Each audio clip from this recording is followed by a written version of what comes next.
नमस्कार. Shiv Sena information YouTube चॅनलमध्ये सहर्ष स्वागत आहे. आज आपण पाहणार आहोत मुख्यमंत्री माझी लाडकी बहीण योजना याचं नवीन अपडेट आलेलं आहे, जे की आपल्याला महिनागाठी 1500 रुपये मिळणार आहेत. त्याची पात्रता, कागदपत्रे, अटी, नियम ह्याच्यात काय नवीन बदल झाले ते पाहणार आहोत.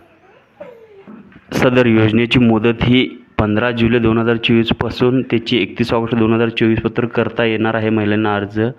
तसेच 1 जुलै 2024 पासून तिथून त्याचा लाभ मिळणार आहे. तुम्ही 31 ऑगस्टला जरी अर्ज केला असेल.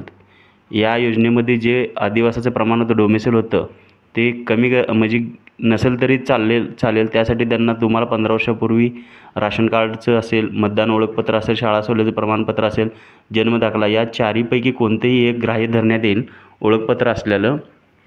त्यामुळं जी पूर्वीची डोमेसिलची जी अट होती ती रद्द करण्यात आलेली आहे. त्यामुळं आता याचा लाभ घेता येणार आहे. तसेच सदर योजनेतून जी 5 एकर शेत जमीन होती ती वगळण्यात आलेली आहे. याचं वय 21 ते 60 होतं, ते आता 21 ते 65 करण्यात आलेलं आहे.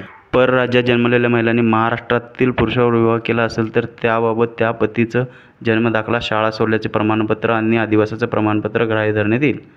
तसेच 2.5 लाख उत्पन्न दाखला उपलब्ध नसेल तर ज्या कुटुंबाकडे पिवळे रेशन कार्ड, केशरी रेशन कार्ड उपलब्ध असेल त्यांना उत्पन्नाच्या दाखलाची गरज लागणार नाही. त्यांना त्या प्रमाणपत्रातून सूट देण्यात आलेली आहे. सदर योजनेचा कुटुंबातील एका पात्र अविवाहित महिलेला सुद्धा योजनेचा लाभ घेता येणार आहे. म्हणजे 2 महिला लाभ घेऊ शकतात. व्हिडिओ आवडल्यास चॅनलला सबस्क्राईब, लाईक, शेअर करा. जय हिंद, जय महाराष्ट्र.